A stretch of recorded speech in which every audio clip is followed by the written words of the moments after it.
After many sleepless nights, she tells me tonight she will rest easier, knowing the man who killed her daughter is going to prison. This video contains the interview of a man who stepped forward to help with a case and accidentally made himself a suspect. When 12-year-old Naomi Jones disappeared in 2017, it sent shockwaves throughout her neighborhood. There were no immediate suspects, and everyone was nervous as they wondered if this was going to be the start of a string of similar cases. One of her neighbors, a man that tried to be a positive adult influence on the children around him, stepped forward and tried to help with the investigation. Unfortunately, although he turned out to be completely innocent, he failed a polygraph test and became an object of scrutiny. Okay. Do you work anywhere? Landscaping. With a certain company or just contract, kinda? Yeah. Okay. Right. And what I'm going to do is just try to get your timeline for Wednesday when Naomi went missing, from like the time you woke up to the time you went to bed. I woke up as soon as Brandon Douglas, he was calling my phone, as well as my brother, my cousin, but I call him my brother, was calling me as well to let me know that he was coming. As I opened up, and that was around like 2:30. He was calling on the Facebook Messenger, and I got up. 2:30 in the afternoon on Wednesday you woke up? That's what time I normally get up. Would you work all night or something, or you just stay up all night? I just stay up all night. Okay. Is there a reason you stay up all night, or? I don't want to go. I mean, I just stay up all night. I might, it's just, I'm out of school. I mean, I stay up late. And I sleep during the day. That's how I operate. Unless I was needed for landscaping. But normally I'll be up, normally 1 or something like that, getting ready to go to school. Where do you go to school? Georgetown. What are you taking over there? Electrician. What's your schedule over there? Oh, you're not in the summertime? Yeah, I'm not in the summertime. And you do electrical? Yes, ma'am. Okay. How long have you been going there? Since October 3rd, 2016. Okay. So you got some calls from Brandon Douglas, correct? correct? I was getting the calls, the text messages. I got up. I was hearing the door knocking. I got up, put my clothes on, opened up the door. The little brother was standing right there. And as I let which Brandon, little one? The smallest one or the middle one? The middle one. Okay. Do you know his name? Man. Man is what you call him. So Man was knocking. Well, I don't know if he was. Brandon said he walked up 5 minutes after he pulled up. Like, so it probably took as much time as it took me to get my clothes on to get to the door. That's how long, Mm-hmm. So when I opened the door, Brandon was right there, you know what I'm saying? Okay. And then Man was walking towards me from the left side. Okay. And he was like, J-Bo, have you seen my sister? I'm like, no. What's going on? Well, I went in the bathroom and came back out, and she was gone. That was like, and he say out his mouth, that was like 3 hours ago. Now. Okay. And I was like, well, you need to, call your mama, let your mama know. So you called off your phone with this phone number of the 208? Yes, ma'am. Okay. And he was called, it right then at about 2:30, or was it? It was like 2:30, maybe a little bit. I mean, because we have we have all the phone records, so it just kind of like backs up the phone call that we got in that 2:35, something like that. I say like that. And as I'm talking to Brandon like, look, here's the money right here that I owed your brother and stuff like that. Let me use your bathroom. Mm-hmm. And Man was talking to her, gave me my phone back, went back downstairs. Brandon come out, me and him talk, whatever, da-da-da.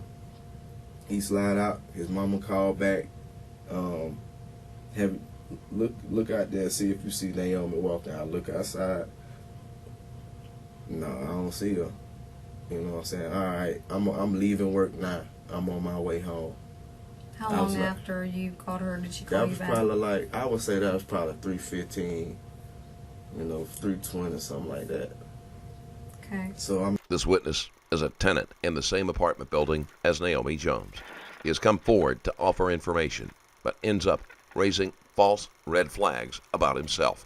And while all we can do is watch the detectives do their best to solve this case, today's sponsor lets you actually step into the shoes of a detective and solve a case on your own. Unheard Voices of Crime is a multi-awarded and best-selling innovative experience. It puts you in the shoes of an acoustic detective, allowing you to hear every word spoken at the scene of a crime. You won't be fed a pile of clues. Rather, take the role of a fly on the wall, observing and listening to the events as they unfold. Every clue, every move, and every motive will be presented in the form of audio. And rather than controlling any one character, you'll need to listen to their conversations, following along as the story evolves. My phone's back. Name? Dwight. Yeah, let me check it. Verification sign. No can do. You'll need to use the information you hear to match names to voices and determine how everything and everyone is related. Unheard is, in a way, an interactive radio drama. By combining oral narrative techniques with a type of exploration elements present in video games, Unheard offers a brand new, non-linear radio drama experience. I'll be giving out Steam keys for the game to a few randomly selected viewers that reply to my pinned comment of this video. So if you want to play this unique, multi-awarded detective experience with a unique audio-driven gameplay, head to 505.games/Unheard Voices of Crime and start solving mysteries right now. you know, if she left, you know what I'm saying, just to inform them, you know what I'm saying, because it's like I say, you know, before, it's not really none of my business. You know, say if I pull up like I normally do, and they might come outside and say, what's up, you know what I'm saying, chop it up, you know what I'm saying, talk, you know what I'm saying, because really recently it ain't really been like that, but when they was in school and stuff, you know, it'd be like high school doing something like that, you know what I'm saying. I'm walking toward, y'all need to get back in the house, y'all supposed to be out here. But then, you know, my thing, you know, is just when I felt the need to where I was like, well, if she, when she actually called back and asked, did I see her walking? I was like, well, if she left, then you need to know that she probably been leaving. And when she get home, when you get home and she come back, you need to have a talk with her about that. You know what I'm saying? And it was more like, I ain't talking shit, she gonna get punched in her face. You know what I'm saying? That's those type of comments is what made me come forth and want to let y'all know. So mom said when she comes home she's gonna get punched in the face? That's what I'm saying. And then hearing from my ex-girlfriend and stuff, that's what made me come forth. Mm-hmm. Other than that, if I didn't hear this type of stuff, I probably wouldn't have said it. I wouldn't have came forth. I probably wouldn't even thought to even just let y'all know that it's other areas that y'all should be looking in.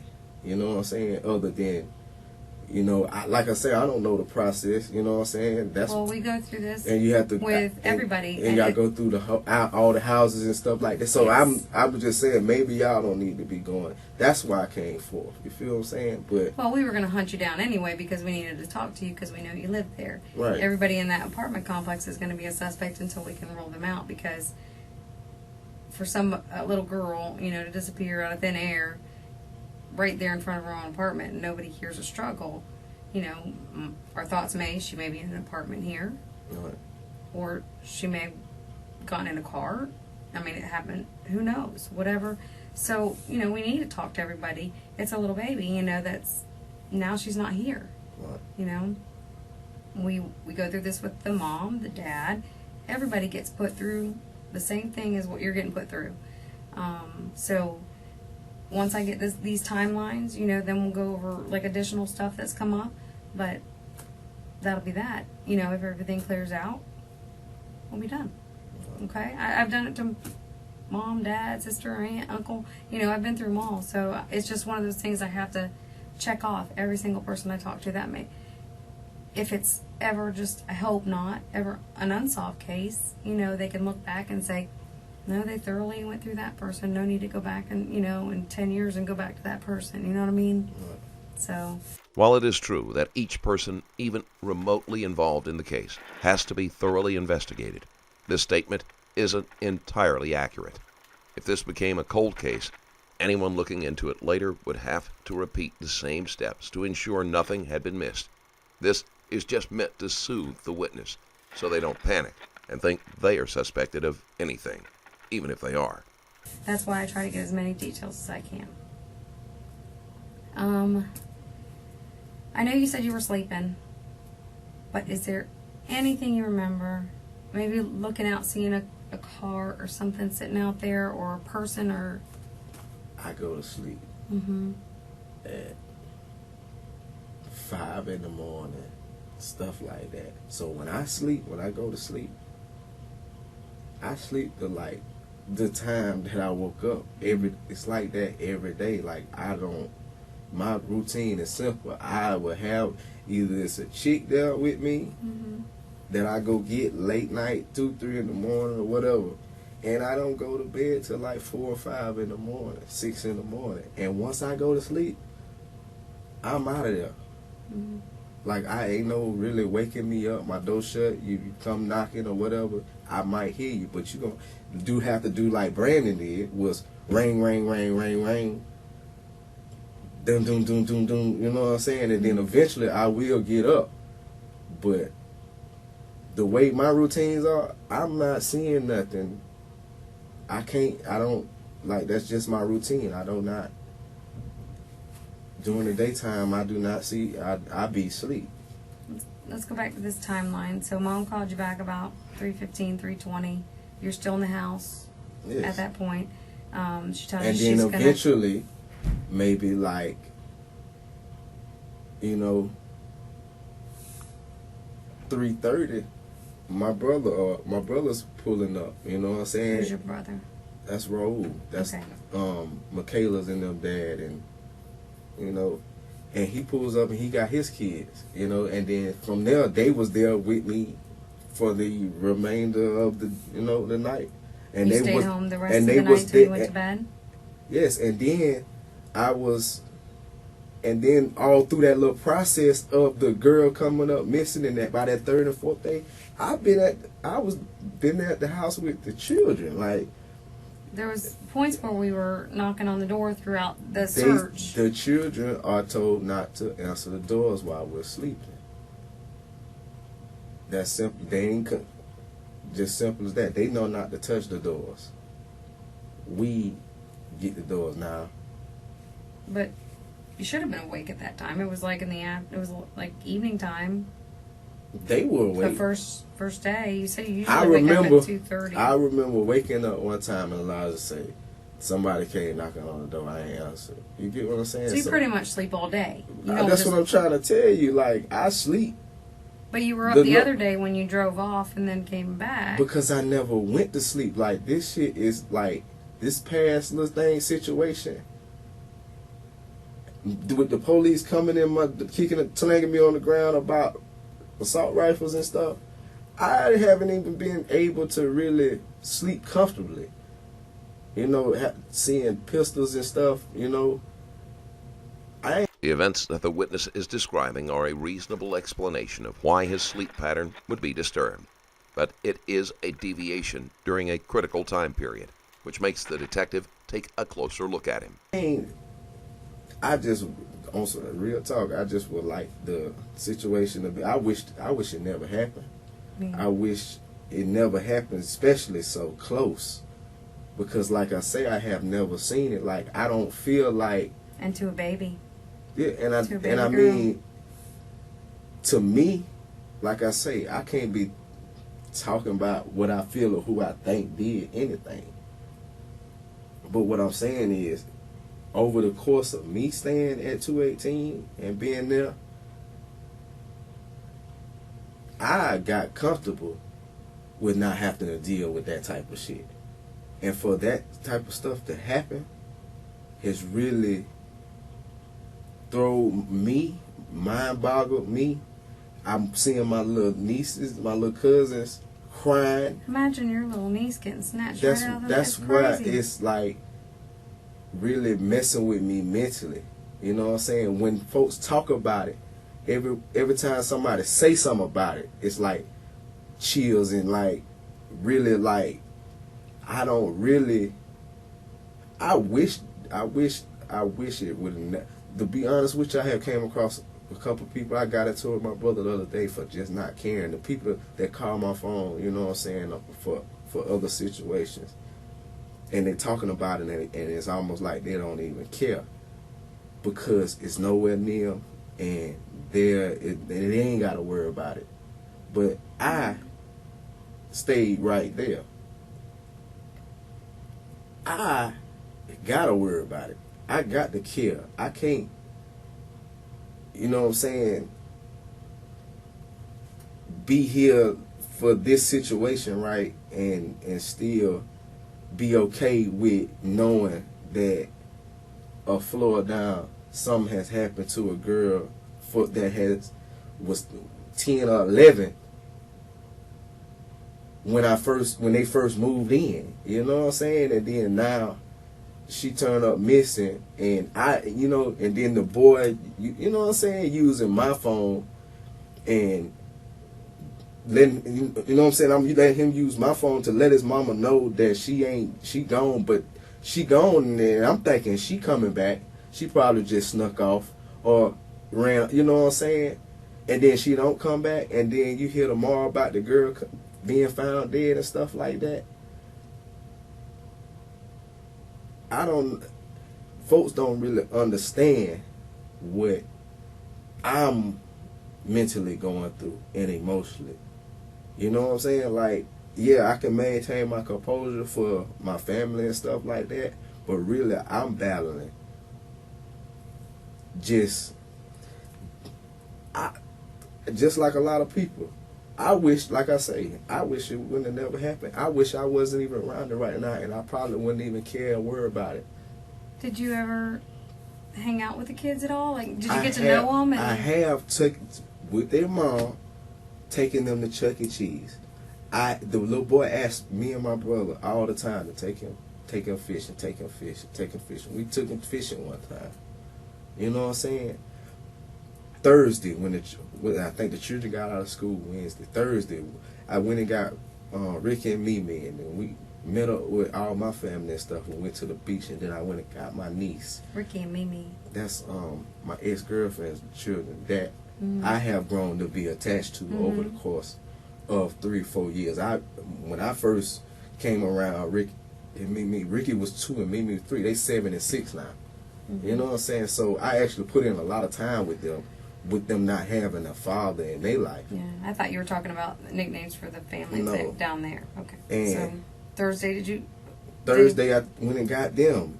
Well, not this past. You know, I'm talking about when they let school out. Yeah, when school was And out. see, this the thing is that So you went and got them. I went to and take got them somewhere? them Thursday, and we went with my family to the beach. Then I went and got my sister, daughter, my niece, and I took her off of Sunset and took her to Chuck E. Cheese. Who'd you take to the beach with you out of them 3? Ricky. When I took Ricky and Mimi to the beach with my whole entire family. I'm talking about the man's and. I didn't take them to the beach. Okay, that's what I was trying to get at. The Ricky and Mimi is like off. the stepkids. All right, we're just talking about I'm just saying, like this. The witness keeps going off track, and the detective is struggling to keep the names and events straight. This is like, I went and got, and I went and spent time with my niece Friday, and then I called their mama that Friday, and just asked her, hey, did you want to take the children to the pool? You know what I'm saying? Because I'm like touching bases with, you know what I'm saying, everybody that I feel like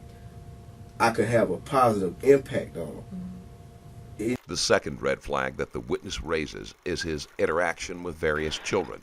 In many kidnappings, the perpetrator has a history of befriending the child beforehand. Just it's summertime, and them children are always there, and they'll never go nowhere for real. So what all have you done with those kids, Naomi and Man and just the Chuck E. Jaden? Cheese, and just the Chuck E. Cheese thing, and the fishing with Man. That's Okay. pretty much the only Okay. thing I ever did with them. And the Chuck E. Cheese thing was with the mom. Okay. The only time the mom wasn't present with one of her children was with Man. You feel what I'm saying? So. All right, let's go back to this timeline. So after 3:15, 3:20, mom calls you and tells you she's on her way home. 3:30, your brother Raul comes home with his the kids. Brandon had just left. Okay. Like Brandon left at that time, and then you said I was there with the kids, like from the courses of when all that process of me peeping outside to see, possibly to see them out there. That Wednesday, the children is in here with me. That next day, that Thursday, I wake up the children here. You know what I'm saying? My brother in there. That Friday, the same thing. Like really, the whole process and going through everything. I have been around this whole process. I have been around my family and the children. Right, let's try to get through this first day. So the rest of the night, 3:30 on, you never left the house again. No. Okay, you were home all night into the next morning. Never went anywhere after 3:30. No. Okay. And then Thursday all morning? You probably slept all day again.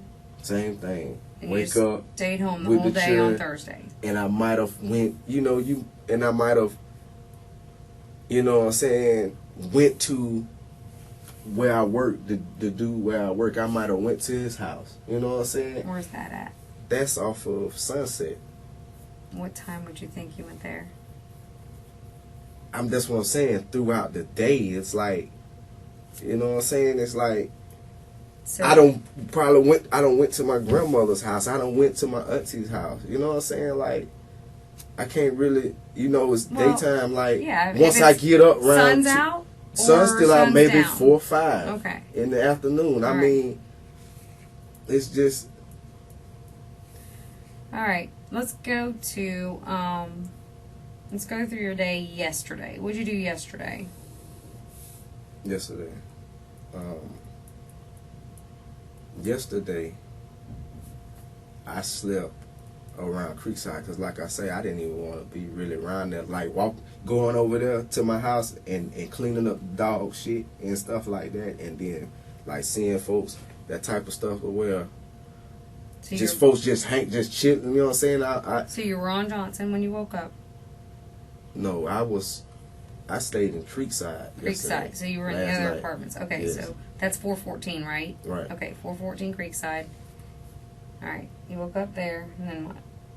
And I mean, I stayed there, and then Raul went to school, Raven went to school.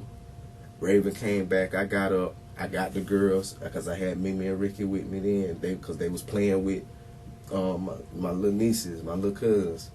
All the way up to like 4 o'clock in the morning, 3 o'clock in the morning, I can hear them. You know what I'm saying? And then when Raven got back,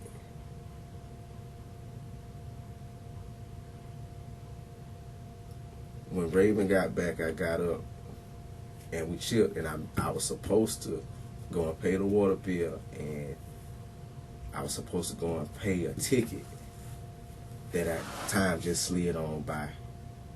And I took Mimi and Ricky back to her mom. Also, around like 6 o'clock, I went to Margaret's house, which is Raven's mom. You know what I'm saying? And hollered to help out something. Not, you know what I'm saying? Where's she then? She stays in Pace. And then I went and seen her. And that was at 6 p.m.? That was around like 6 in the morning. Oh, Because I got up when I heard the girls playing. I know I told them to lay down. And then probably about 30 minutes later, an hour later, I popped up. Because I got a call from a girl named Kendra. And she wanted me to bring her something that I don't really like. That's what I'm saying. I don't really want to be putting out like situations about smoke weed and stuff like that. But like I say, I went and hollered at Raven's mom, went and talked to her for a second, which is Brandon's mom. You know what I'm saying? That's family. You know what I'm saying? Went and hollered at her when I got up, and then I went and hung out with a chick till probably when it got her some Benadryl from Walmart because she had her hands broke out. And then I came back. And when I came back around like 9 something that morning, Elijah was up. We played the game. And then I went. The witness gives a lot of details that don't pertain to the case. It makes it difficult to sift through irrelevant things to find the facts that matter. Went back to sleep. We played the game. We played the football game, then we played the basketball game. Then I went back to sleep. As I was laying down, Raven was just now. She was just now getting up to get ready to go to school. And then, like I say, went to sleep. And then by the time she got back from school, I got up, talked a little bit. I got the girls, took them back to their mom.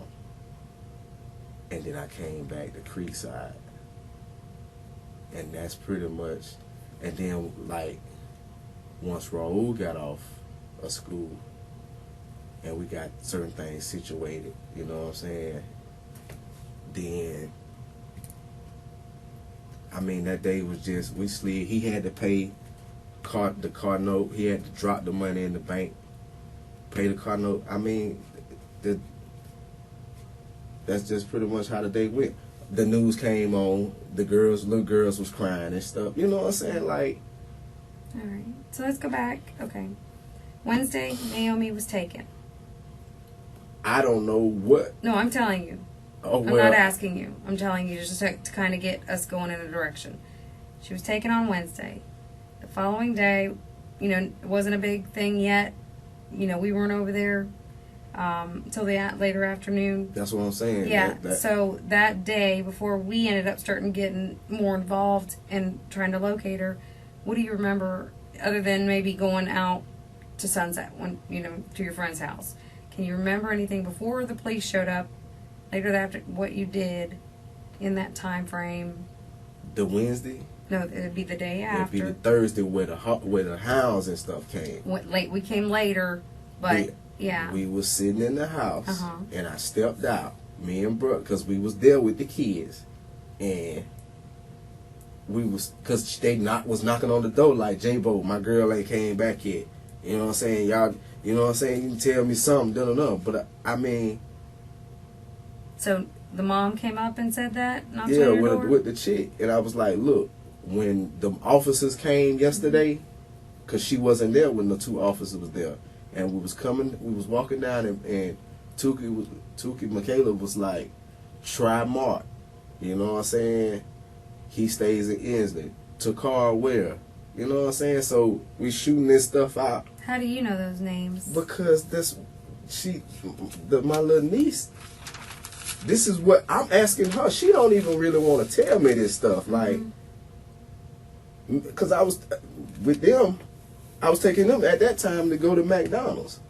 Taking your niece and stuff? Yeah, BB and Michaela. They was. How old's your niece? Maybe, 10 and 8. I was taking them to go to McDonald's. Then when the 2 officers, at that time, to Shatar, she wasn't there.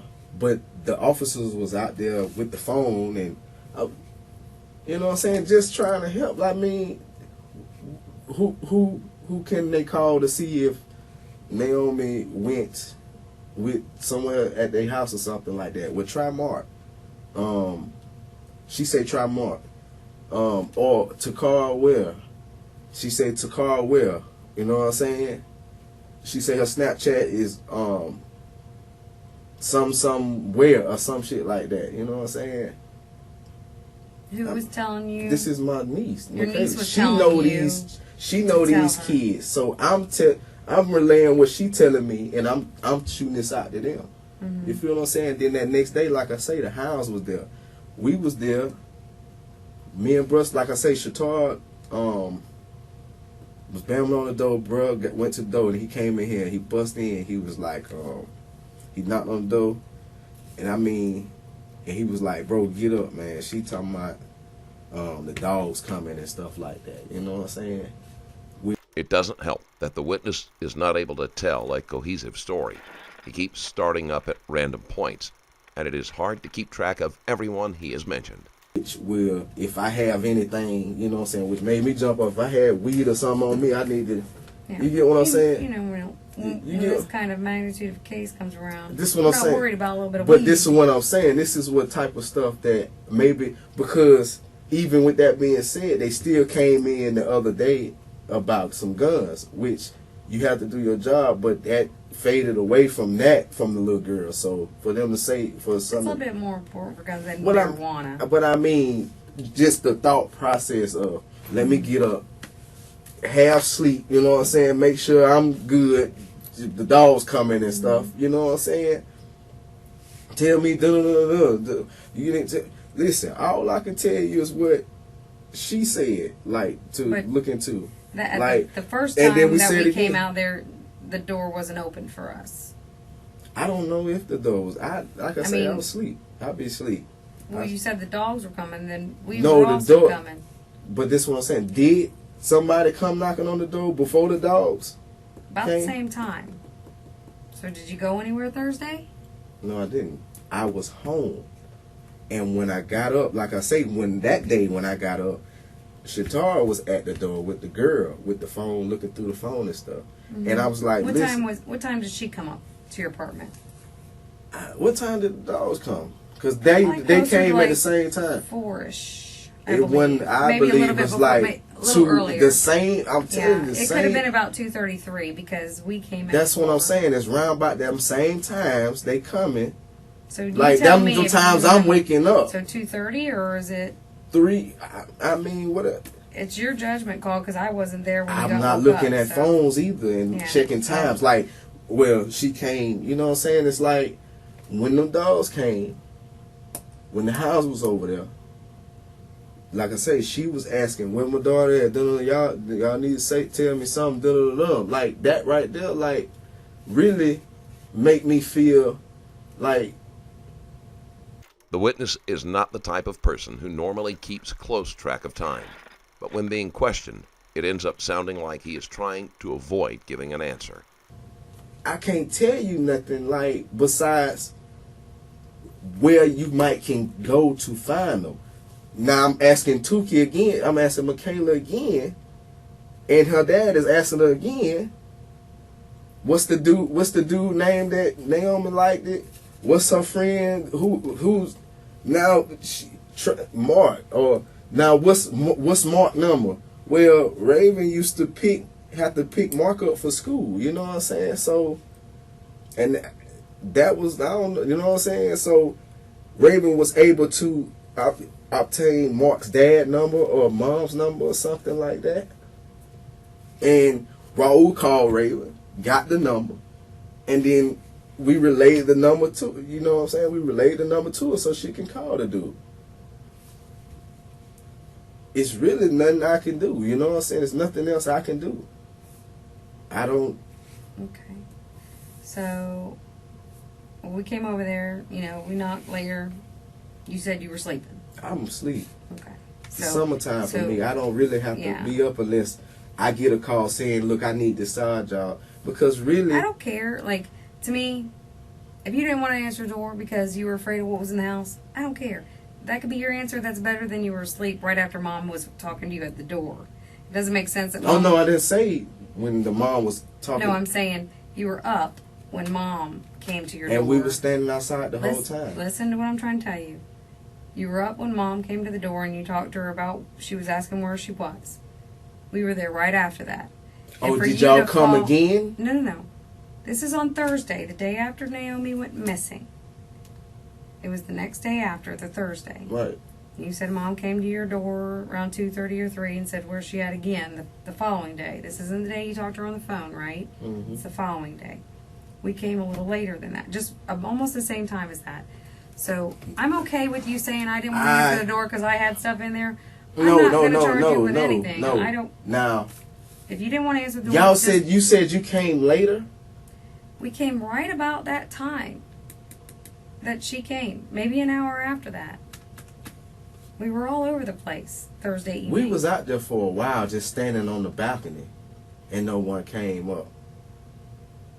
I mean, I was out there. Nobody came up. We were standing on the balcony for a long time as the dog was walking and all that stuff. Okay. Well, when And they then we knocked went on your back door, in. that you were not answering. So, you know, I don't hear the reason why not, but except if it's something to do with Naomi. But if you had illegal stuff in there and you didn't want to see it, no, I don't care about that It's either. not just that. It's just not that. It's what I'm saying is when she say that it has nothing to do with if y'all came back. Sorry, I missed you. But I can't really tell you if you get what I'm saying. Like, I don't remember while we was there and stepping outside and looking and stuff like that. While we was there, no one came. Okay. Now, and that's what I'm saying. Like, I don't. To be honest with you, if I am not mistaken, we was there. Didn't nobody else. The children, us, and bruh, if I'm not mistaken, we was there Thursday. Okay, so all day Thursday. And then nobody come. Then nobody. Now that Friday, I was told that it was some knocking, and Natalie was like, they have been coming up there knocking on the door. That would have been the second. We were knocking Thursday and Friday. And then I believe Saturday morning is when we kicked your door in, correct? Is that right? Saturday was when they kicked the door in. Yeah. That Friday, I was passing out flyers because that was the third day. Where were you at passing out flyers? Me and the girls was out there in my neighborhood passing out flyers to people, and I was stopping everybody I knew, all in New Lincoln Park, all in the park. So you guys were walking around your area? We was riding, they was jumping out, they putting them in mailboxes. So you were driving around and doing it, or ma'am. walking We or was driving? And we was moving that Friday, and then we went to their Knowing this could help clear the witness, since at some point he was probably picked up by traffic or security cameras. grandmother house. Where's I that went at? back. That's Unity, Okay. and I went and checked on my grandmother. Mm-hmm. You know what I'm saying, and let her know what was going on. I talked to my auntie that day, and I had to go back because I dropped Elijah off. He was playing basketball. Me and the girls went and passed out the flyers and stuff. Where all did you, other than just around the Lincoln Park area, where all did you go to pass out flyers? I went to. I started at Walt House, which is right there. What is that? Right there? Is it right there? Right there, where the curve come around at the end. So it's on Johnson? No, it's on Lepley. Lepley. Did you give an address? It's not I don't necessarily know the address, but like, you know, where the woods stop when you come around the curve. Then you got Walt House, which is a white car right here. Made sure I got him one. The two old guys that was right there. Walked across the street. Made sure I gave one to Robert, that brother. Robert was like Robert Jr. He was like, what's going on, bro? I passed one. I'm hitting everybody. Kanisha, Mike Robinson, and Poochie, These is people I know. You know what I'm saying? And I'm hitting everything. The light-skinned lady, the older lady that's always sitting on her porch, everybody. So this is Pepper Lepley, them the house. area Lepley. Yeah, Pepper Okay, then them where'd house. you go I'm after in that? Then after that, I went and took the girls because the girls wanted to see their nana. So I went over there. You know what I'm saying? And that's the off of Unity. Okay, so Lepley to Unity, then where? And then I went, like I say, I can walk through the little house, my grandmama house, go and check on her, walk back down or whatever. My auntie show up. She, you know what I'm saying? I'm talking to her about What time did you get to Unity that day? Do you remember?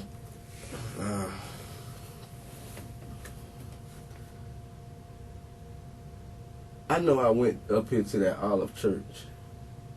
That shit was probably.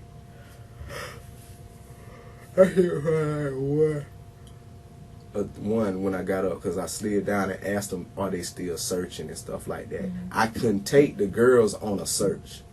And really, to be honest with you, I don't really want to go through all that and be talking about coming up and finding nothing. You know what I'm saying? I'm not really trying to see no 12-year-old. You're dead and stuff. I'm not trying to see that. But what I will do, because they was friends, the girls was friends. You get what I'm saying? Let me take y'all, because they're the type of people that want to, you know, go and look. I was feeling like, you know what I'm saying? Because like I said, when I sent the messages to their mom and she cussed me out about not jump, you know what I'm saying, going right in and off rip, like, I'm not an impulsive person to be just jumping off in something and not really be knowing what's going on. But by the third day, which was that Friday, I was up all night and couldn't sleep. And I'm talking about didn't get no sleep all the way until that neck. You know what I'm saying? Like, so that really throwed all my normal routine all the way off. My eyes is all dry and shit. You know what I'm saying? What messages between I sent you her a and message and I told her, you know what I'm saying? Basically, pretty much like, if there's anything I can do. And it was more like, you real shady and da-da-da-da. You She supposed was to telling be, you? yeah, I supposed to have been da-da-da. Ain't it about the kids, right? Because, you know, that's what the conversations I would have if I was to talk to her. You know, you got to focus on your kids. You can't be worrying about, you know what I'm saying? And you feel me? But I was saying, look, I'm willing to go out. It's like 6 in the morning. 5 in the morning, I sent this message. Look, if you want to go on and start doing something, let's go and pass out some flyers now. Let's go and knock on doors now. And you cuss me out talking about you don't worry about it. Just if you see something, call. You know what I'm saying? Like, I was ready then. Like, that was that turn up mode the way I was like, let's do something. If we got to put in all time, all day, from getting that. The witness involved himself in the search, which is often what the guilty party does in this type of case. Although it was done for the right reasons, it is still considered another strike against him. Feedback of me willing to do whatever I have to do, and then to get the type of response, you know what I'm saying? I showed my brother, he was like that's like some bull, you know what I'm saying? Like, who come at people at times like this? Like, if I'm ready to go all in for your child right now, shouldn't you be, I feel like you should be having that same, but it was more like, you know what I'm saying? And still that same day, I still got the churn, you know what I'm saying? I was talking to bro, we got to do something, you know what I'm saying? We did know the people, you know what I'm saying? You know, and I'ma just, he was sleeping in, you know what I'm saying? I woke him up, you know what I'm saying? And I was like, we gonna do something, you know what I'm saying? I'm gonna get the girls, we gonna do something. So when I got up around like 1 something, I got the girls. I was like, y'all wanna go and pass out flyers for Naomi and stuff like that? They was like, yeah, everybody, all 3 of them. Elijah, BB, Tuki, all of them put their clothes on. We left, went and passed out flyers, around like 1-ish, 2-ish, you know what I'm saying? Passed out flyers till about, we put in like 3 hours, damn near 4 hours out there in Lincoln Park. Like I said, cover, I'm talking about everybody I knew. I'm hitting them. I'm stopping in the middle of the street, jumping out. You know what I'm saying? Like, we actually put in work that day and then capped it off with going to see the grandmama, which is my auntie. You know what I'm saying? She, got a call from Rose, was like, look, Elijah need to come back around here because they want to question him. So I had to take Elijah back to Creekside, left with the girls again, went back out to Riri house, chill, hung, you know what I'm saying, chill, hung out, talk, you know what I'm saying, with family, came back home, you know what I'm saying? And so after Grandma's house, you went back to the house, your apartment at Johnson. Okay. And then you were there the rest of the night. Unless, because see, like I say, unless, you know, and see with that type, like, just thinking, like, I don't know if, but I might got to call. Again, the witness is hesitant to say exactly where he was at a specific time. The more he does this, the more it sounds like he is trying to hide his actions. Call from the dude that got the landscaper, and he was like, man, just come over here, you know what I'm saying, and get away from the bullshit over there. I might go over there. Do you remember going over there? I remember going over there because I know he called me. He was like, I talked to bruh, and I heard about. So I think I might have went over there that Saturday because he was telling me to get away from that shit. I heard about how they kicked in the door and all that stuff. So I know I went over there probably Saturday. And where's he live? Off of Sunset, Gilligan. Oh, that's the same guy. Yeah, that's what I'm saying. Before you just said it was a friend. You didn't say it was the landscaping friend. So I just want to make sure it was the same one that you were talking about. So Saturday, you think you went over there? You know what time? I'm pretty sure I went over there. And then Sunday, like I was telling bro, we was at the house Sunday. You know what I'm saying? Like all day. Probably not. We still got a life. I'm not. You know I'm not what I'm saying you don't. I'm just trying to get a timeline. That's it. Like I can't. It wasn't all day. I remember. It was 2 days Sunday. ago. He was getting the He was talking about. He had because I remember Sunday I was at the house, and then he came in because I got to go and clean that shit. You know, there's up. nothing wrong with being at the house all day. Doesn't mean you don't have a life. It just means you don't want to be out. I can't. I mean, I stay in the house. I can't deal with the sun shit. I stay in the house when it started getting a little cooler, like 3-ish, 4-ish. That's when I like to come outside, and then I might go and pick up the children and go somewhere, go to my grandmama's house. That's pretty much, my life is pretty simple. Like, I ain't doing too much. It's summer. Like, I just got out of school. You know what I'm saying? So Sunday, 2 days ago. But Sunday, I know for sure that, because I wanted to talk. Matter of fact, that Sunday, because that Saturday kicked in the door, and I was like thinking, like going into that Sunday, I remember pulling up at Raul and them house. They was sitting on the couch, him and Raven. I was like, bro, where's Raul in? He stayed with me. We stayed at the same apartment, but his kids and his baby brother stayed right around the corner. So it's his family, like right, other family house. And I remember them sitting on the couch, and that's Creekside. Okay, so that's the 414 Creek. Yeah, I thought that was it's not your people? That's my people, yeah. Okay, I thought. I mean, that's how close that it is. You know what I'm saying? It's just like, I remember going over there and then just talking to him, and I was like, I just got through talking to Jennifer. Because I had I had her kids, because I had to take her to work. Brigman? Is it Brigman? Jennifer Brigman. Okay. I had to take her to work, so I had her kids. And that's how I was at the house. I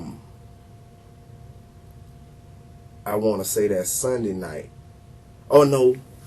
Did she go to work Saturday? If she went to work after the situation with that, you know what I'm saying? Because I know once they kicked that door in, I grabbed the dogs and I left, called the maintenance man to come put the door back on the hinges. I just left. The door wouldn't even lock and shit.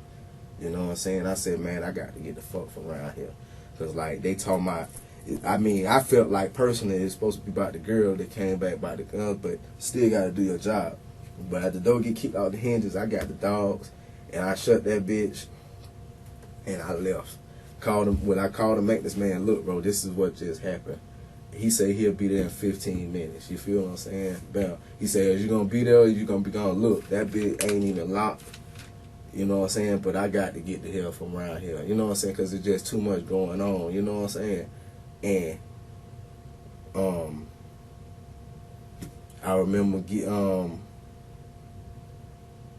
I talked to bro. He was like, you know what I'm saying? He was there. I said, did they put the door back on the hinge? Yeah. You know what I'm saying?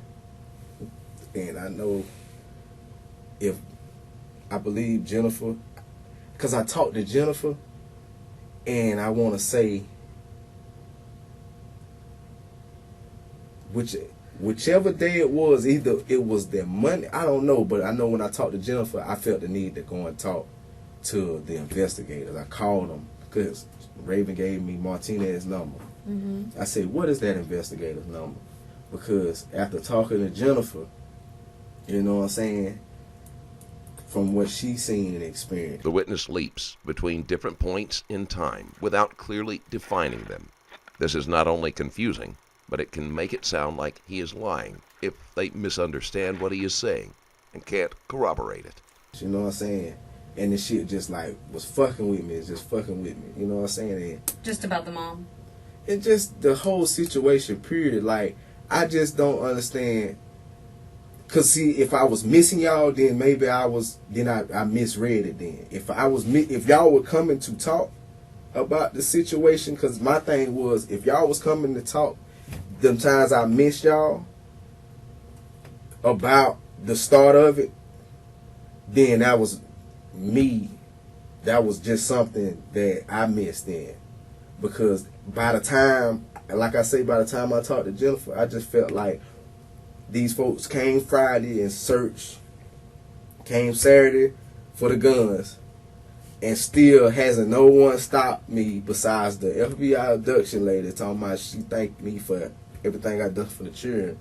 But I'm like, why hasn't nobody came and talked to me about that first call that was from my phone?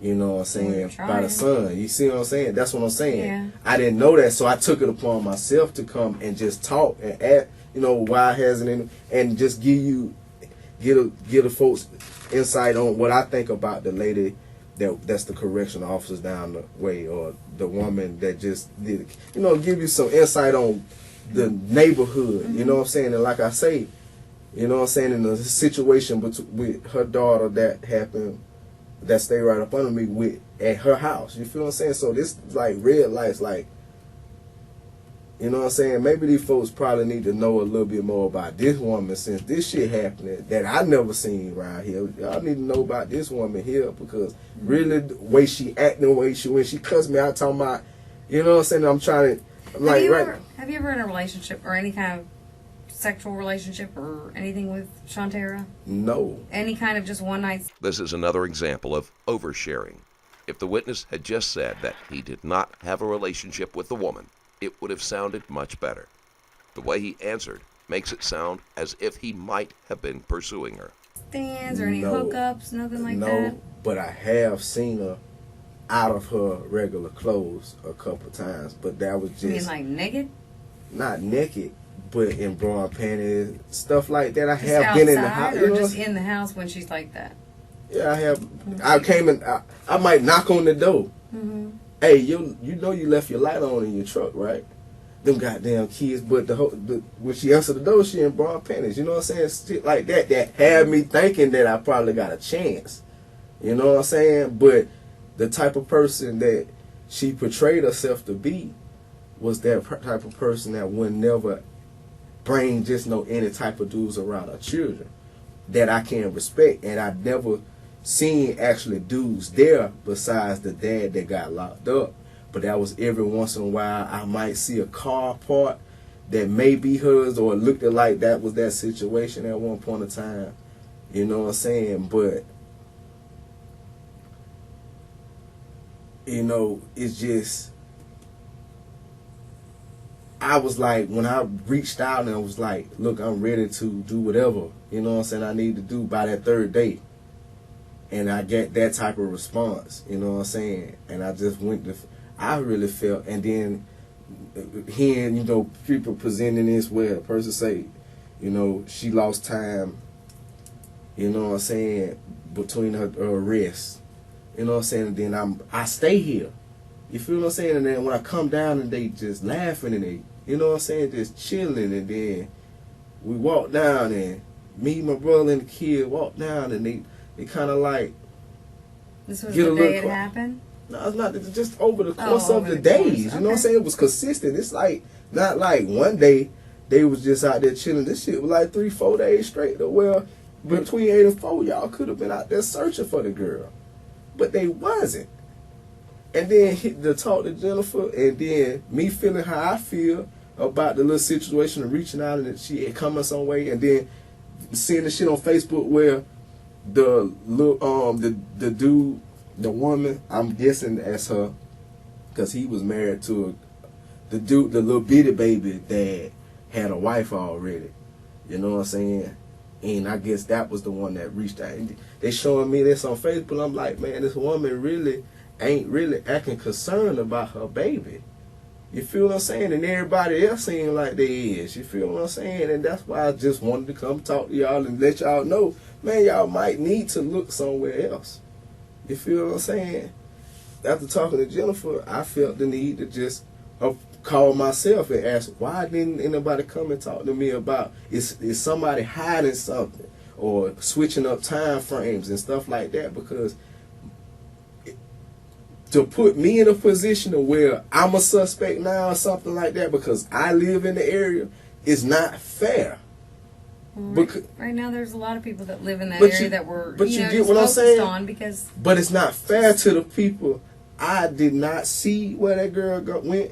I do not know where that girl went. Don't know the intentions. But wouldn't you appreciate it for your niece if we were doing the same thing and questioning You most definitely. Yeah. And this is why it's not a problem. Yeah. But I still had a life, and I was like, at the same time, it throws everything off. Like, everything I was consistently doing that was not harming anybody and staying out the way and trying not to cause any trouble with people and stuff like that. And I know people have talked to you. You've talked to probably multiple people.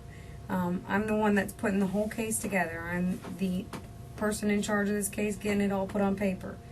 I've got to collect everything together, and whenever they have somebody that may heighten their interest, they have me speak to them so that I can get a first-hand story, so I can be able to be a judge of what you're saying. I can put something down as a timeline and verify your whereabouts, and then I can be done with you.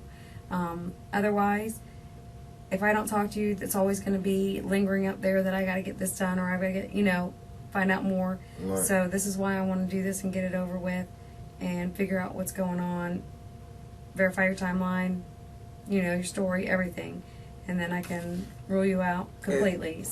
And see, and I appreciate that, you know what I'm saying, but it's just like, really, y'all don't even, I'm sure you done seen a lot of things, but this, man, seeing them cheering and stuff, crying and stuff, man, that shit, like, you know what I'm saying? And then, like I say, I ain't see, I didn't see no effort for real. You feel me? That's why I came forward. And it kind of made me feel like maybe I shouldn't have came forward and just waited. Well, but I initiated it myself. You feel me? As the witness realizes he is starting to be looked at as a suspect, he shows signs of regretting coming forward. If you wouldn't have come forward, then we would have, suspected you more because you were hard to find.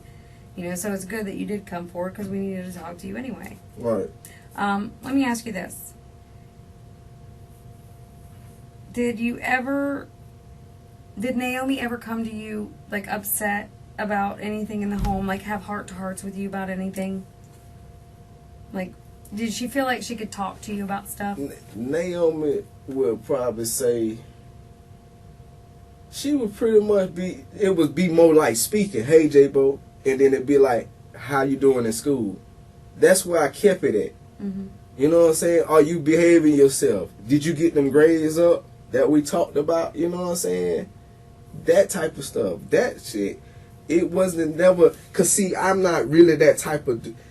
I'm the type of person like the little boys, like man, like Jaden too small. I can't really talk to Naomi being 12-year-old girl because I don't know what... I know what 12-year-old girls go through, but I can't give you really no advice. You got to get that from another woman. It was the man that was always, they was talking about, is really messing up in school. He the one that really was the troubling one. You know what I'm saying? He was the one that, you know what I'm saying? Well, always, I'm talking about every time I walk out, get out the car or something, he had to come talk to me. You feel what I'm saying? So really, to be honest with you, it would really be devastating if something was to happen to him. You've connected more because with him. Me and him kind of got like, because like I say, because coming from a dad that always lied to me and do nothing for me, I seen him trouble. I didn't see Naomi trouble. That's why I say when I talked to Jennifer, made me feel like I needed to come and holler at y'all for real, and wonder why y'all ain't, you know what I'm saying? Because it sounded like it could have been something that made her run away by talking to her, or it could have been something that was really fucking with her that didn't nobody know about, but only women could connect to, about certain looks that y'all give each other or certain vibes that y'all have. I didn't get that from Naomi. I didn't see her really sad. I always seen her smiling and sticking her head out the door. Hey, J-Bo, y'all, you doing good? Y'all get back in the house. You feel what I'm saying? Yeah. But it was the man that was just like, you know what I'm saying? I could see he was heading in the direction of getting in trouble like me, or not having something to do with something, and now you got this shit on your record. And then when something like this happened, now this shit popping up, and then you looking, you know what I'm saying? That's how I feel. I probably didn't even look, but I felt like that's what could have occurred. You feel what I'm saying? So, you know what I'm saying? That's just... What's with Naomi and Elijah? They say, from my understanding, Naomi liked Elijah. But Elijah like 12 years old, looking like 15. He liked older girls, you know what I'm saying? So that wasn't... So did they ever kind of do like a little whatever dating that they do at that age? I believe Naomi just now was going to middle school. She would have been just now going to middle school. She just turned 12. Yeah, Elijah already was in middle school, so he wasn't. It was Naomi and Tukey and Michaela that was friends and Snapchatting each other, from my understanding. Naomi and Tukey? And Michaela. Yeah, that's Tukey, your niece? You mean they were friends? They was friends. Okay. And that was BB. From explaining what their mom was saying, that's BB's friend as well. You know what I'm saying? So who's Elijah's dad? That's Raul. Raul is Elijah's. I knew one of you were, but I didn't know which.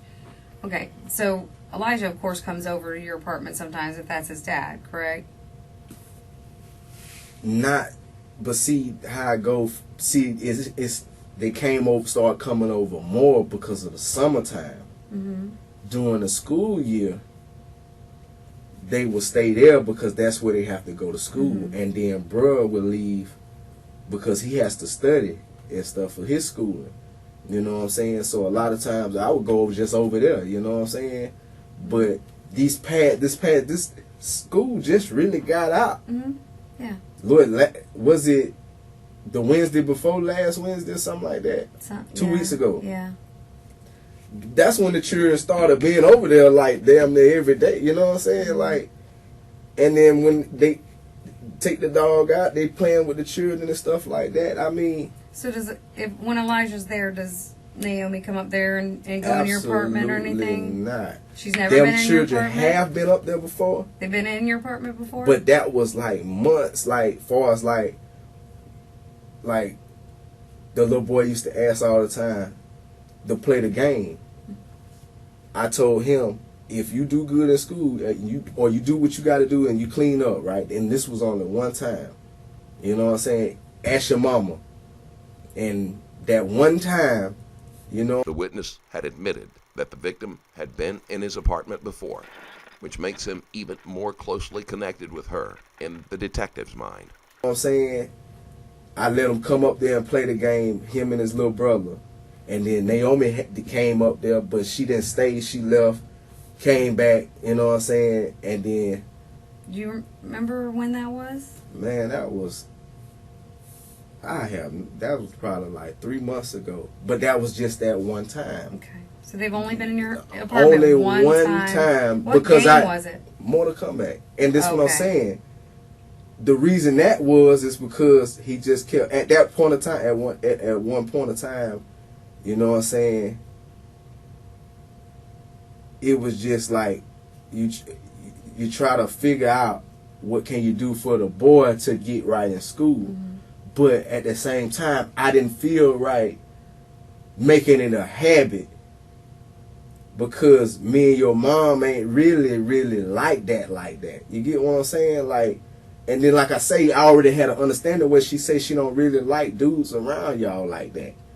So y'all really, by y'all keep pressuring, and then she trying to get y'all to clean up, but you like, I want to go with J-Bo. You know, I can't be your dad. You get what I'm saying? I only can be the neighbor that gives you good advice and sometimes can do something nice. But I cannot be everything. You get what I'm saying? Because when they came in your house that time, where were they at in the house? Just in the living room. And that's it? Just That's in the it. living room area. Okay.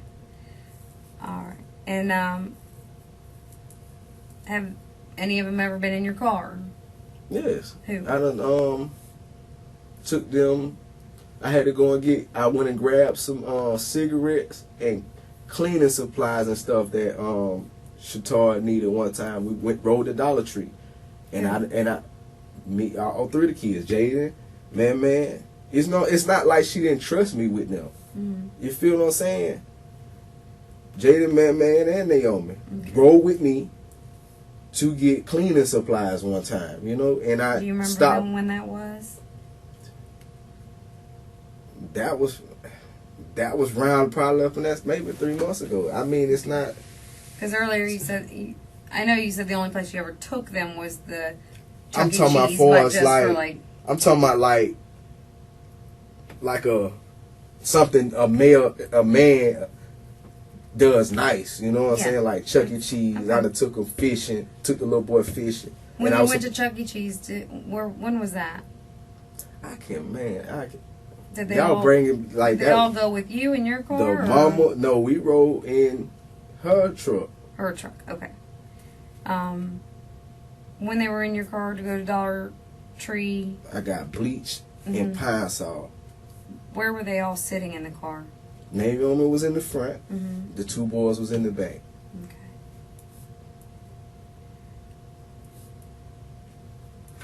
Okay. And like I say, I went and got cleaning supplies. And as I dropped the cleaning supplies off, Naomi asked her mama, because I was going to Creekside then. Naomi asked her mom, and man was like, can we go around there and play with them while J-Bo go around there? She said, yeah. We went around there. They played for a little while. After that, went up the stairs. Look, it's time for y'all to go. Y'all, I would think, if I'm not mistaken, they had school. You know what I'm saying? Y'all got to get ready for school. Mm-hmm. Took them back home. You know what I'm saying? Okay. End of the night, Shantara appreciated J-Bo. You know what I'm saying? Look, that's it. Like, it's not. Okay. Let me go over this timeline just to see if we got everything correct, and then I'll go over some, other questions I got. All right. So, on the day she went missing, you woke up about 2:30. Brandon was calling you, banging on the door. Man and Brandon showed up at the door at the same time. Man asked if you've seen his sister. Mom called about 3:15 to 3:20.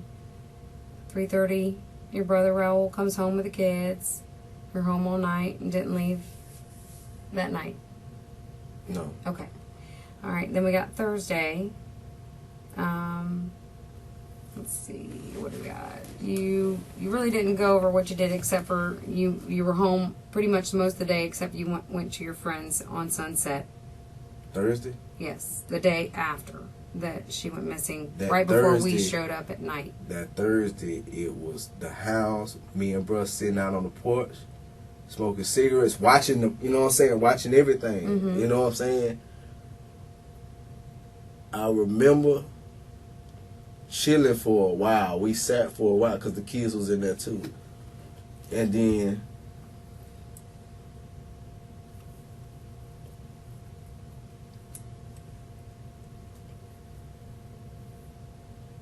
Going back over the statement the witness has given, the detective attempts to get more details about the day after Jones disappeared.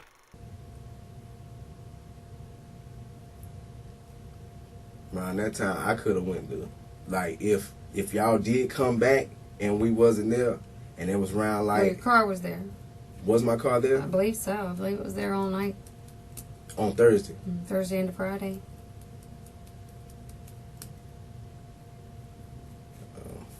If my car was there Thursday, But I mean, I and want Friday, your idea of what you possibly did if you went somewhere. But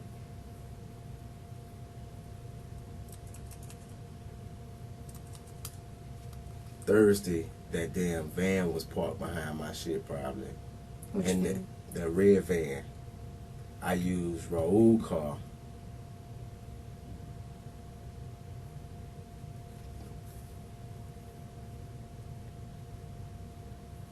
And I could have went and checked on the girls at the No. lodge. I could have. I mean, that Thursday, the Thursday. I mean, if I did leave, I didn't go to the store. But that's what I'm saying. I don't remember nobody coming back. Like, I know that Thursday, I know that if I was parked in that second parking spot, had me blocked in. So I couldn't go nowhere anyway. So I would have to use Raul's car. But if I was to use Raul's car, I know in that schedule, in that timeline like that, I wouldn't have went nowhere but to see the girls. And where would that be? At the lodge right there for Davis. Lodge? Yeah. Oh, the condo lodge? Yeah. Okay. All I right. didn't That's go- the only place. And what else? Where else would you go? Sunset? I wouldn't have went there. I ain't go to Sunset till that Saturday. Okay, so you think if you would have went anywhere, you would have gone to see the girls? I probably would have wanted to see the girls. Anything I else? probably went.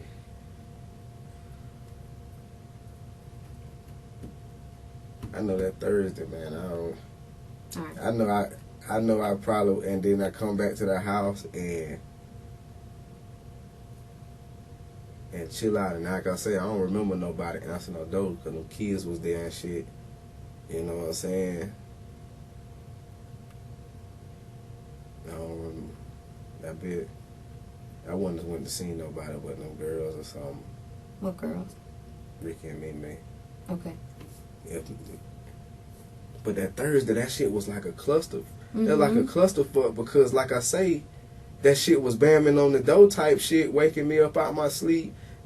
Down the shit like serious, you know what I'm saying? The hounds and shit out there. I'm just. So you were home at that time, I'm right? at home the whole time And for then, that. yeah. So you And then when nightfall, like when it started getting real late, you know what I'm saying? Like, and I know I didn't go to sleep Friday morning because I text and I went and passed out flowers and stuff like that. That Thursday. Over this whole time period, did you ever like get up and leave in the middle of the night and go anywhere? Never left the house to, late at night, early morning to go somewhere. Thursday. Anytime. This whole time she's been missing. Like I say, shit. I still got, you know what I'm saying? Like, I still got female friends and shit like that. Like, that shit, like,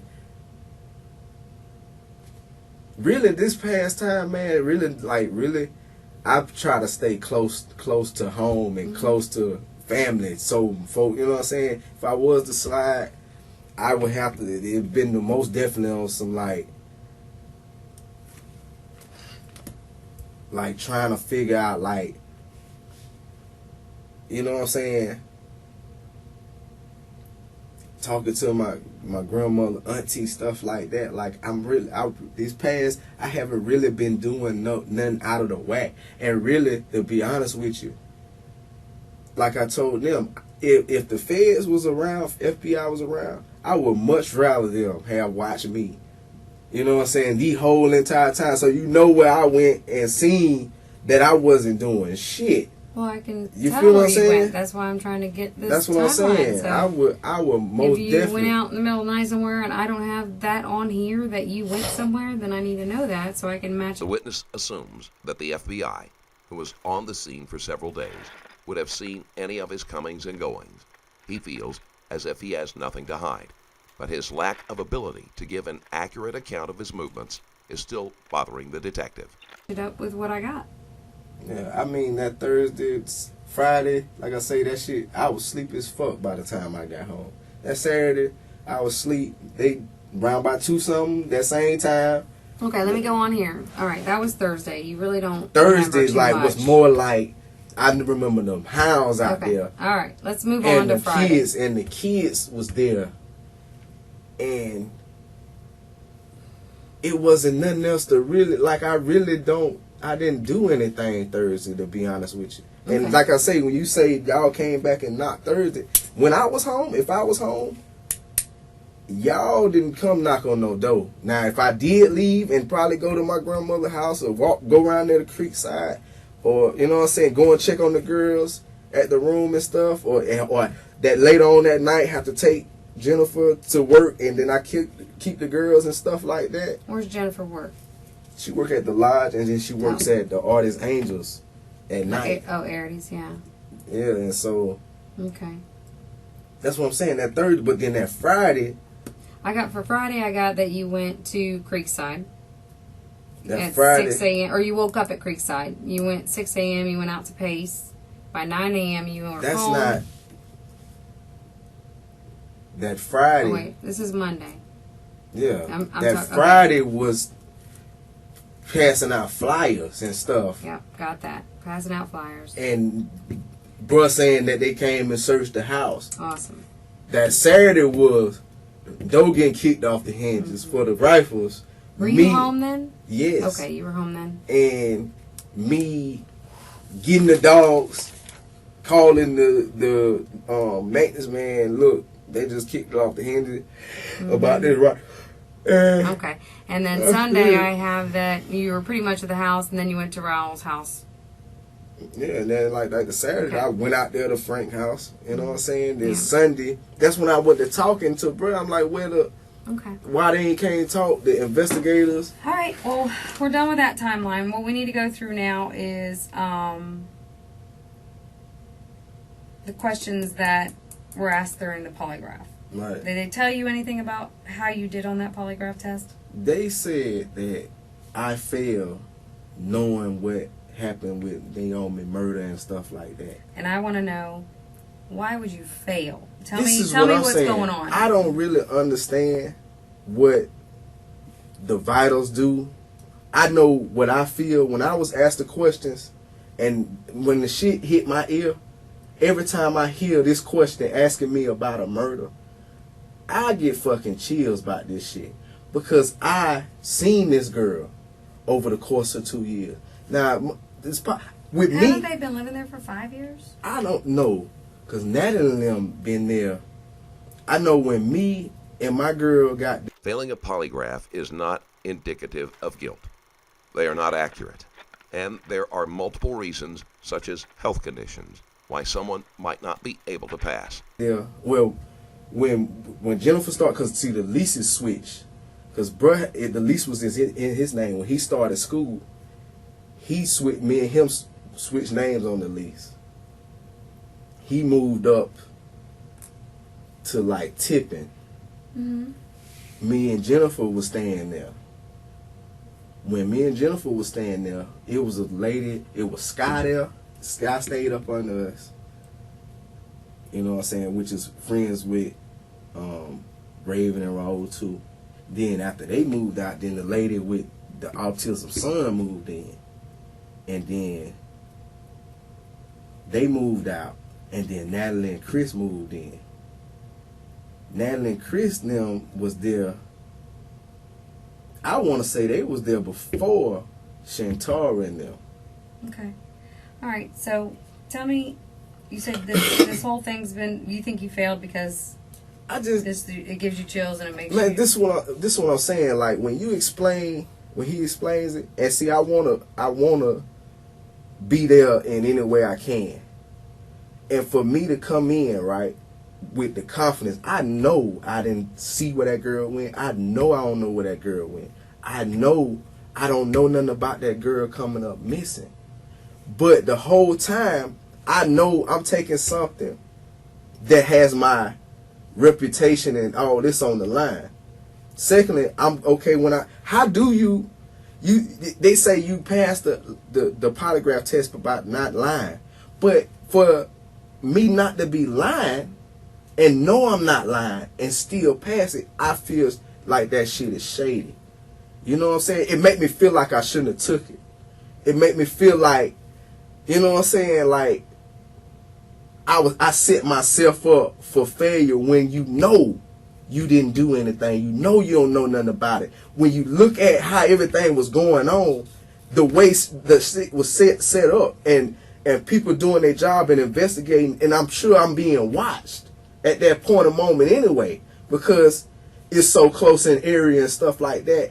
And for me to go in that conflict, like, I know these folks have been seeing me, how I've been moving, and it's no way possible these folks would ever, it ain't no way possible that they would feel like I would have something to do with that. But still ask me about a polygraph test, and I'd go confidently to take one, and then you hit me with, I failed in those areas. I swear to God, I do not know anything about it. Don't know anything about it. All I know is that boy used my phone that Wednesday. And I wanted people to know he used my phone that Wednesday. Because I was wondering why didn't nobody ask me about it, which y'all say y'all been coming. But like I say, after talking to Jennifer, I wanted y'all to know what she thought and all this stuff. You feel what I'm saying? And then to take a polygraph test, and then to tell me I failed and I'm lying in areas that it ain't even really no way possible. It ain't even possible for me to been in. You know, you look through my phone, and it's no way that I could have done that, because even the time of what they were saying, like from what I got from the news and talking to people that was watching the news and what they were saying, the time frame of that, I wasn't even nowhere near none of it. I have been sticking close. Just because of what's been going on, She went missing from right there, though, so that's where you were. That's what I'm saying. But since then, I've been sticking close, and for that to happen, like, it's. Let me ask you this: have you ever been over to where she was found? I stay out there. I grew up in that area. You know what I'm saying?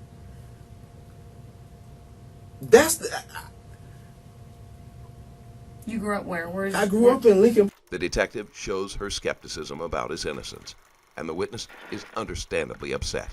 He feels as if he is being persecuted for simply stepping forward and trying to help. What's the address you used to live at? 1616 Leftley Road. It's still on my ID. And when was the last time you've been over in that area? We passed out flyers Friday. And you were with your two nieces. What's the day? Tuesday? Yes. That Sunday then, I was with the family. You were and Creekside. we went out there Sunday. No, Lincoln Park. I was out there that Sunday. Yes. And we said a prayer and all that stuff.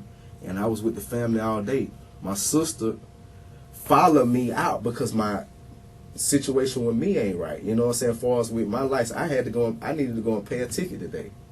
You know what I'm saying? My sister followed me out to make sure I got out of the neighborhood safely. You know what I'm saying? And where'd you go? Because I had just recently found, like, through the mail that I needed to pay a ticket for parking. Where were you at then when your sister followed you out? What house were you at? I went straight to Creekside. Okay, that's what I had down, that you were at Creekside that day.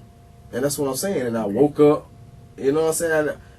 And I believe in that Sunday, man. And I know that going into that Monday, that Sunday night, I had to go and get Jenna, take her to work, grab the kids, and I went to Creekside with the kids. So Monday, before the news hit, I was there with kids. You know what I'm saying? So, I mean,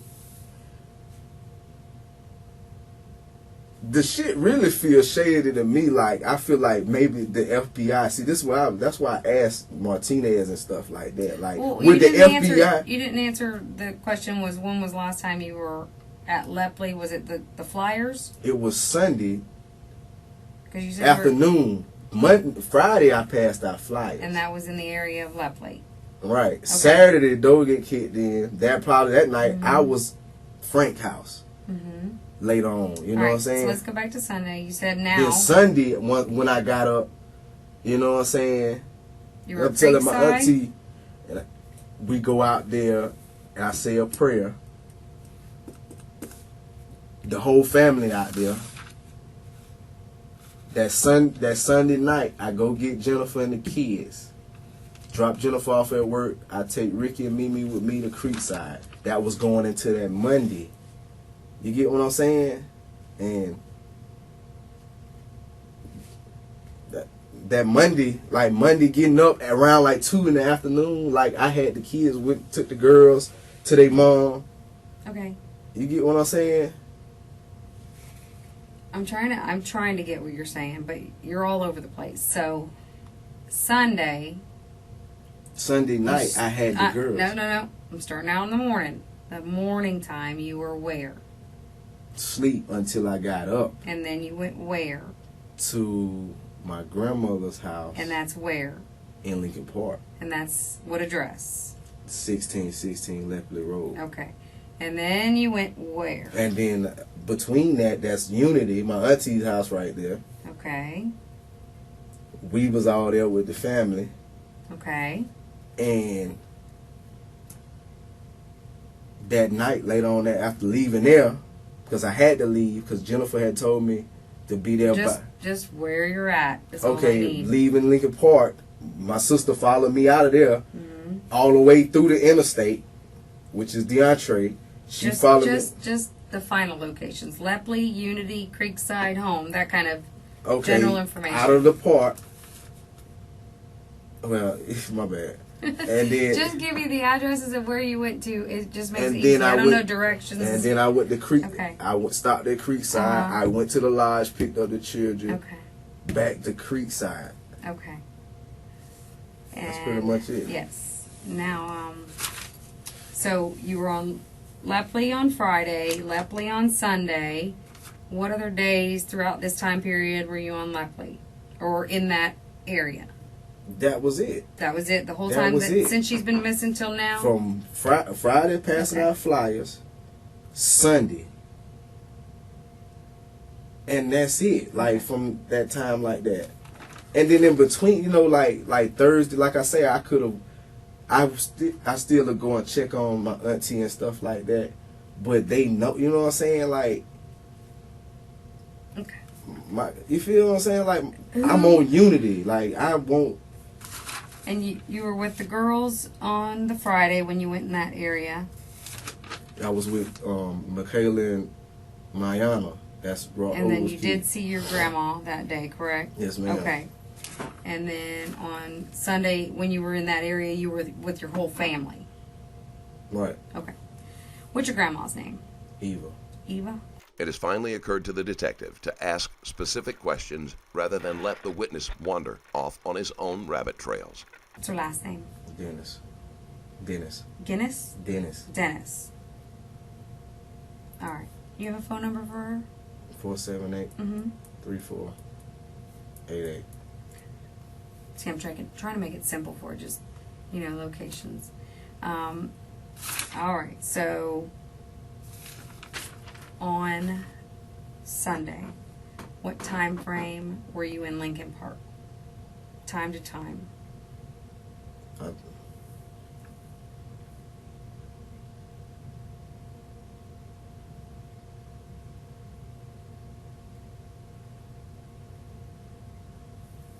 It was still daylight out. I mean, probably like 3 or 4 o'clock in the afternoon. Okay. Because matter of fact, that Sunday, that day, I went out there. I was with a girl named Rachel that I went and got earlier that day. So I went out there. To my I went out there around like 4 or 5 because I remember I was about to go to sleep and she's like, "No, get up," because I want a Reese's. You know what I'm saying? I was about to make a big deal about it, but I was like, "I'm glad you got me up because I needed to go out here to my grandma's house." So because we already talked. It was like 4 or 5. 4 or 5. And I needed to go and get out there and holler at them and stuff like that. Okay. Rachel. You were with Rachel then, though, right? Yeah. Okay, what's And- Rachel's last name? Anderson. Anderson. Do you have a phone number for her? Is it in your phone?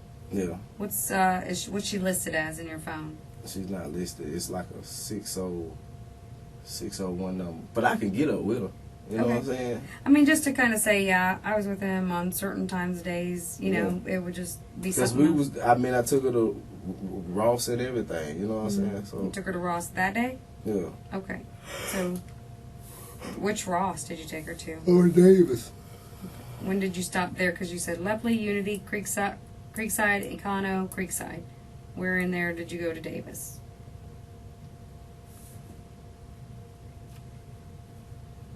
I can't really, you know, like, this all this shit got my mind clubbed, for real, to be honest with you. There's too much going on.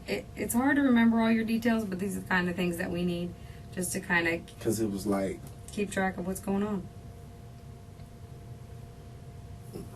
if y'all can see it in there, it's like, where you at, I Okay. call, like, All right. I mean, And you'll see it in there, though. Because, I mean, I went and got her from Tina House in Pace. You know what I'm saying? So, you went and got her that morning from Pace? I don't want to say it was the morning, but I got up.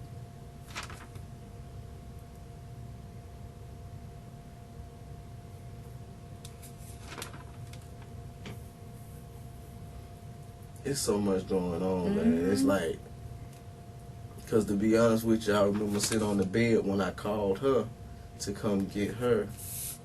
And I remember sitting on the bed and looking at the TV. But Okay. All right. So your number, the phone that they have is a what? What kind of phone is that?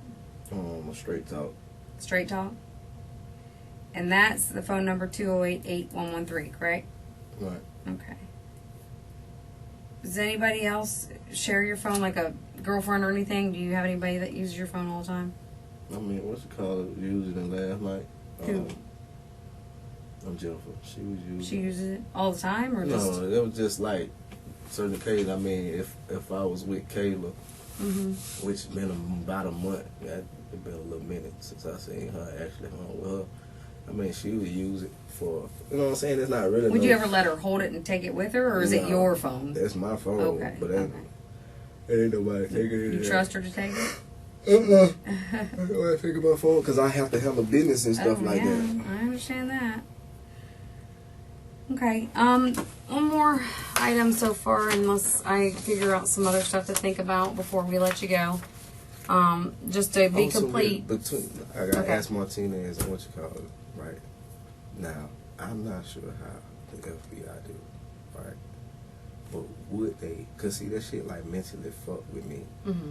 Because, like I said, I come in not knowing nothing. The witness has set no daily schedule and does not keep track of time.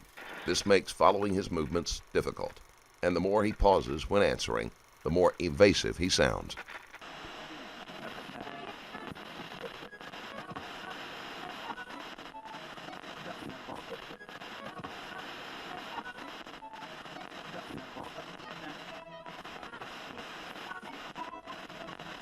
I swear to God on everything I love. I don't know where that girl went.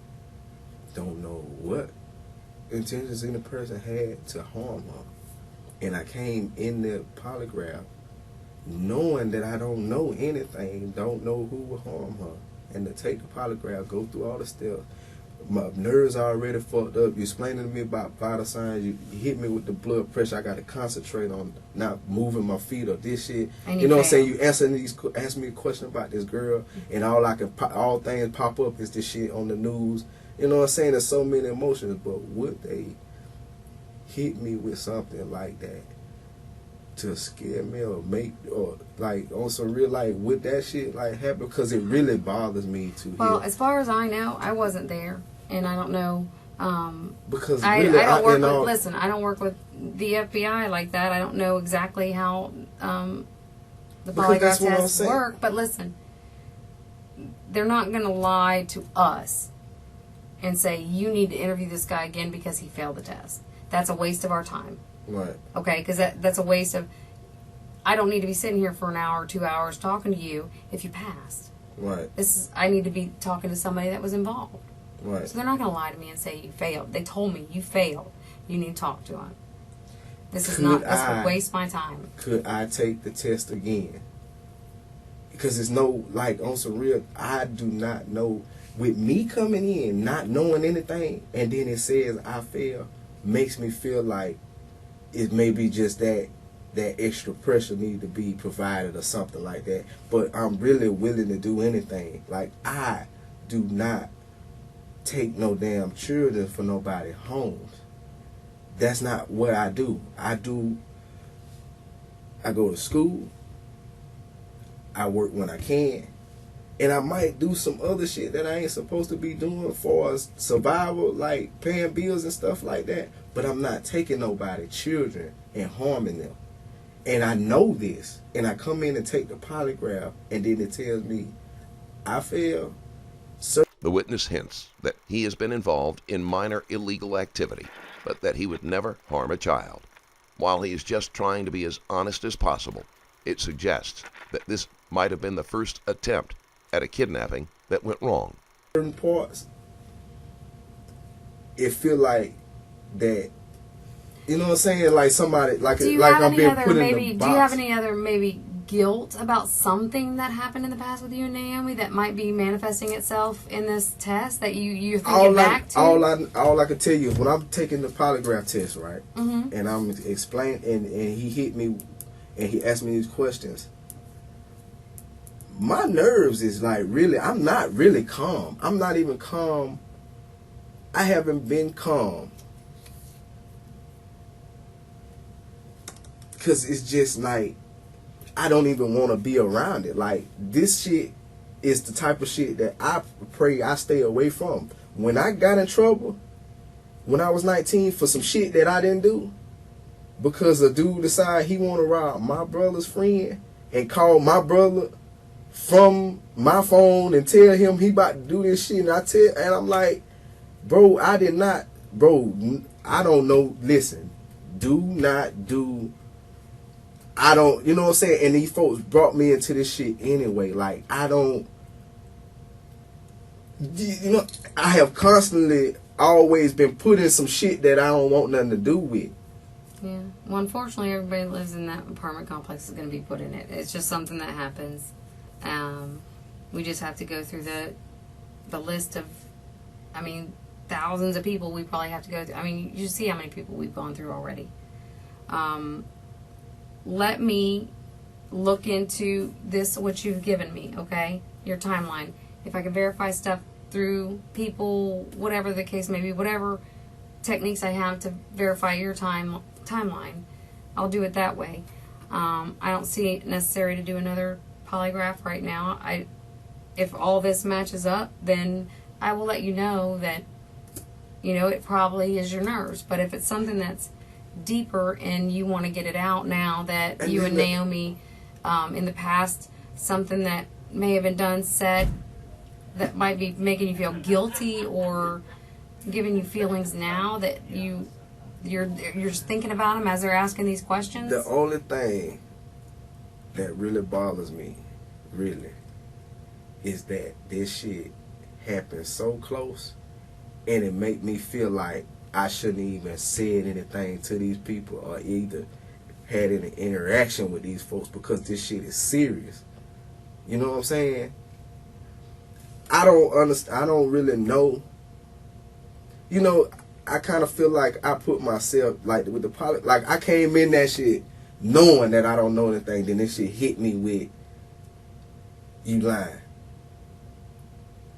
Which made me feel like I just put myself again in some bullshit that I really didn't know nothing about again.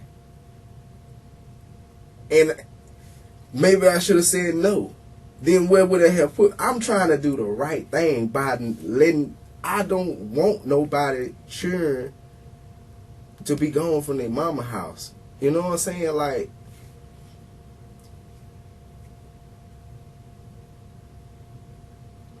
I didn't even know what to expect from the polygraph. Like, the whole time he talking to me, that shit was nerve-wracking. But then a person to say, well, if you don't have anything to worry about, you shouldn't, you should pass flying colors. But it's clear that I don't have nothing to worry about, but at the same time, still fail a test. That's like bullshit to me. That's why I like feel like, am I getting took down through there for, because I came forth about the boy using my phone? You know what I'm saying? Like I told you, they're not going to lie to me. It's a wait. How long have we been here? And I could have been out there looking for the real person. If you would have passed with flying colors, they wouldn't have brought me in here like this. They're not going to fuck with you like that. They're going to, think about the time I need to spend finding somebody I need to really talk to. Okay? If you didn't do anything and you failed, probably shouldn't take any more polygraphs again. Because something's messing up when you're doing it, and if you're completely innocent and you're failing, there's something going on. I mean, there's something in your mind going on that's making it do that. Are they that, and that's my understanding, are they that accurate? Like he say, when he answers something, it's something that shoots off a perspiration. But what if I'm a heavy sweater anyway? Or, you know what I'm saying? This is an excellent point.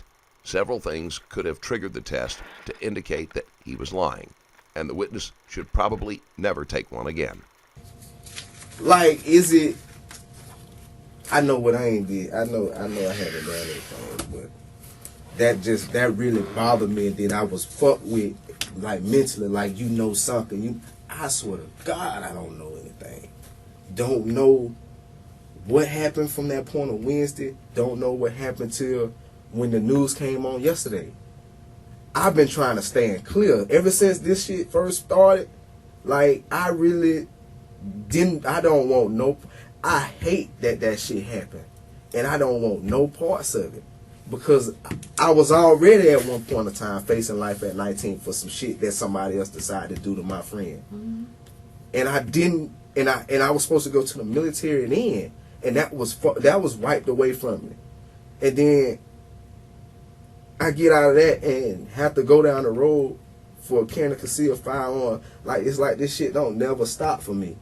You know what I'm saying? And I'll be glad the day when that shit stopped, because this right here is really some bullshit. What do you go by? Nickname? J-Bo. J-Bo. That's it? Yeah. Who's D? I don't know. You don't know a D? No. Do you do tattoos? No. Okay. Is there ever a D that lived there at your apartment? I don't know who no D is. Okay. You know anybody that used to do tattoos that lived in that apartment? No. Alright. Okay, give me a second. I might just have you sign this while we're down at your car so I can get your tag and information. What we want to do is just get consent to go through your car real quick, make sure there's nothing in there. Then I can let you go and I can start verifying your timeline. Whatever y'all need to do. Okay. I'm trying to be cool. That's why I did the polygraph. Because whatever y'all need to do, y'all could do it. But me going in there not having nothing to do with that shit, that's why I said, you know what I'm saying, I'm not going to... And then this shit come back like that, it really mentally fucking with me. You know what I'm saying? Because I can't really fathom how did that happen. If it's so accurate, then why? If, you know what I'm saying? I just don't. But whatever y'all need to do it. Whatever y'all need to do, continue, you know what I'm saying? Whatever. Go through my phone, Facebook, go through whatever y'all want to do, man. Do it, because I don't know nothing about that girl coming up missing and anything happening to her. I personally feel like it's some other shady shit going on with other people that's closer, you know what I'm saying? But I hate that I let him use my phone. I hate that I took them to Chuck E. Cheese, you know what I'm saying? Because, you know, me out there, you know what I'm saying, feeling for my nieces and stuff, you know, I'm a very emotional person, you feel what I'm saying, and dealing with a situation like with my brother, and him not caring about my situation. You want me to bring you some money that I owed you or something like that. Bro, I'm not going nowhere else in that part but to my grandmama's house. I'm not going nowhere in the vicinity but to my house, Creekside, Jennifer to check on the kids. That's it. My grandmama's house, auntie house, that shit right there. Creekside, my house, see the kids. That's it. You know what I'm saying? And that's all I've been doing. And if y'all were watching the every step, y'all will see that's all I've been doing. To take the polygraph test, like I say, you know, and then knowing that that's all I've been doing, and then take that polygraph test, and then he hit me with that and drilling me like I know something, you know something. I'm really right now, after the day, really even more in a fucked up place. Cause I'm not the type of person that's gonna keep this in. You know what I'm saying? Cause I'm gonna go and tell my people, man, y'all know I went and took this polygraph test, and these folks said that I failed in these areas. I want y'all to know that they said I failed in these areas. So they know I really feel like them polygraph tests is some bullshit. They're not accurate, because if you give off this perspiration that they say, if you're one of them type of people that do that, then you're going to fail and you're going to look suspicious. Even when you know you ain't did nothing. So don't, you know. Just give me a minute. Hang out 1 second, okay?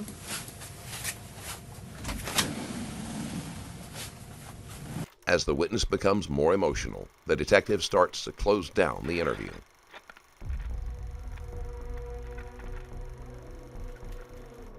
Robert LaTroy Howard, the boyfriend of one of Naomi Jones's neighbors, eventually confesses to killing her. He claimed that she tried to enter the apartment of his girlfriend while he was there alone, and he became agitated and choked her to death. He then panicked and disposed of the body in a nearby creek. 4 years after Naomi Jones's death, Robert Howard was found guilty of her murder and sentenced to life in prison. If you enjoyed this video and want to support me further, there's a Patreon link in the description where you can do just that. Thank you for watching. Stay safe.